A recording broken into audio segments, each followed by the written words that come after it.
Hi, my name is Anne Brady and I welcome you to our Mentoring Writers Resource Box podcast. Listen to learn more about the writing world. After all, the more you learn, the better writer you can become. Today's podcast is going to be short and sweet, as I want to address the meaning of what it takes to be a little more concise in your writing. Let's start by understanding what the word concise means. To be concise is to express or state an idea by only using a few words. Of all the words that express this statement, those being concise, terse, succinct, laconic, and pithy. Concise is the most general of these words, suggesting a lack of extra or unnecessary information. Now, in writing, cognitive overload can be alarming. Too much information can be difficult to process, leading to an unsatisfying experience, whether it is reading an academic paper or just an email. The more verbiage you use, that's excessive or technical use of words, the more diluted your point becomes. So in order to increase the impact of your language and any arguments you may have, you need to be concise. Today we give you 3 tips to help you be more succinct. Let's start with eliminating meaningless words. Imagine you have written a sentence that you think is good, but for some reason it appears to have too much description. So ask yourself this: does the word or words in the sentence add meaning to the thought you are trying to convey? Having thought about it, then ask yourself, if you were to remove the word or words in the sentence, would it change the meaning or message? If you get the answer no, well then just get rid of it. There are words such as just, very, actually, or I think, are more often than not empty words, mainly because they just do not enhance the meaning of your thoughts. Also, if you were to write a piece from your perspective, you wouldn't put I think, would you? Why not? Because it's unnecessary, as it is you who is writing about yourself and what you think. So you don't need to express you, the person, to the reader. When you use words such as or maybe and, ask yourself, does the language after the conjunction help to communicate your point any better? Remember, if you can communicate your point without providing the reader with too many options, the more concise your writing will be.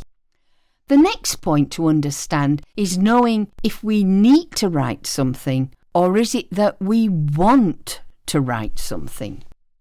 If you write something and then the next sentence repeats the idea expressed in the previous sentence, you should consider deleting it. New writers in particular sometimes use repetition as a technique to emphasize a specific point. If it is done well, then the subsequent sentences should add an element not communicated in the previous sentence. Otherwise, repetition just weakens any argument you have made if not utilised correctly. Repetition tends to be used to express strong emotions such as excitement and anger. Let's say you are thrilled to have secured a new job. The one thing you don't need to do is to write a multi-paragraph post about it, as a few tight sentences will be much more impactful. The same can be said if you are angry or frustrated about, say, a public policy. Writing and sending a forceful, bitter verbal attack to an editor will not get the piece published in the local newspaper.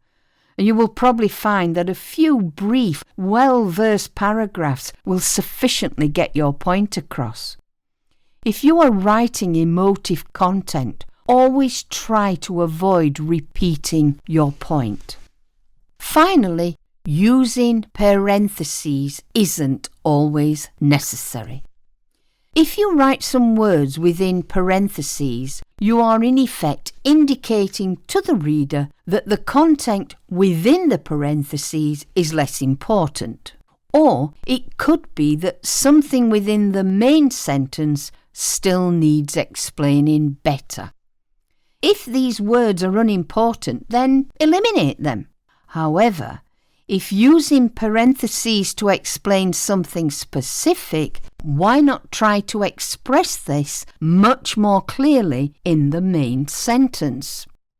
And that's it. Remember, clear communication is important, especially in your writing, as it ensures that messages are understood without any confusion or misinterpretation. Using concise language eliminates unnecessary words and gets straight to the point. Consistent language establishes a reliable flow of information, allowing for effective and smooth interactions, and of course, good reading.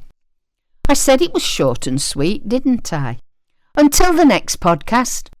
If you need help with any aspect of your writing, are interested in the other services we offer, or would like to chat with a mentor, then please check out our website. Or why not email us, contact@mentoringwriters.co.uk, and we will endeavour to assist you in your writing journey.